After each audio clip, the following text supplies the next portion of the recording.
இன்று உலகெங்கிலும் உள்ள இஸ்லாமியர்கள் ஈகை திருநாளை சிறப்பாக கொண்டாடி கொண்டிருக்கிறார்கள்.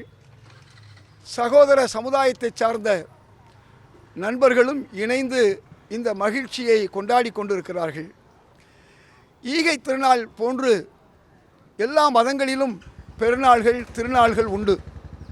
அது மட்டுமல்ல, இந்த ஈகை திருநாளை ஒட்டி உள்ள இந்த நோன்பு என்று சொல்லக்கூடிய அந்த விரதம், ஃபாஸ்டிங் எல்லா மதத்திலும் உண்டு.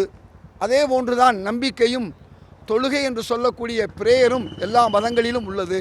ஹஜ்ஜு பயணம் என்று சொல்லக்கூடிய புனித பயணம் சைவ மதத்திலும் இருக்கிறது, வைணவ மதத்திலும் இருக்கிறது, எல்லா மதங்களிலும் இருக்கக்கூடிய அந்த புனித பயணம். இவ்வாறு பார்க்கும் பொழுது அனைத்து மதங்களுக்கும் ஒரு ஒற்றுமை இருக்கிறது. ஏக இறைவன் என்பது உண்மை. ஒன்றென்றிரு தெய்வம் உண்டென்றிரு என்று சொல்கிறார்கள். ஒன்றே குலம் ஒருவனே தேவனம் என்று சொல்கிறார்கள்.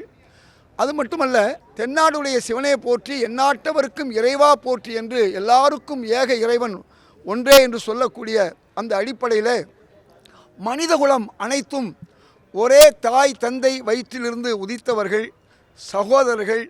அந்த சகோதர உணர்வை இந்த இஸ்லாத்தினுடைய 5 கடமைகள் உணர்த்துகிறது.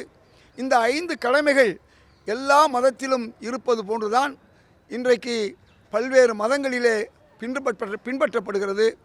இஸ்லாம் ஆதி இஸ்லாம் என்று சொல்வார்கள். ஆதமுடைய காலத்திலிருந்து பல தீர்க்கதரிசிகள் காலம் வரை, இன்று நபிகள் நாயகம் ஸல்லல்லாஹு அலைஹி வஸல்லம் அவர்களுடைய காலம் வரை இந்த நோன்பு, ஹஜ் பயணம், இந்த ஈகை திருநாள், தொழுகை எல்லாம் முறையாக செய்யக்கூடிய ஒரு சூழல் வந்ததற்கு காரணம், இறுதியாக வந்த இந்த இஸ்லாத்திலே அது முழுமையாக இருப்பதால் தான் அது கொஞ்சம் வித்தியாசமாக தெரிகிறது.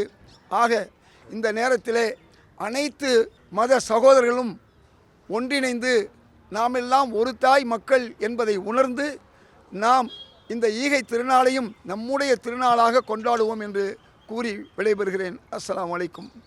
வாழ்த்துக்கள், வணக்கம்.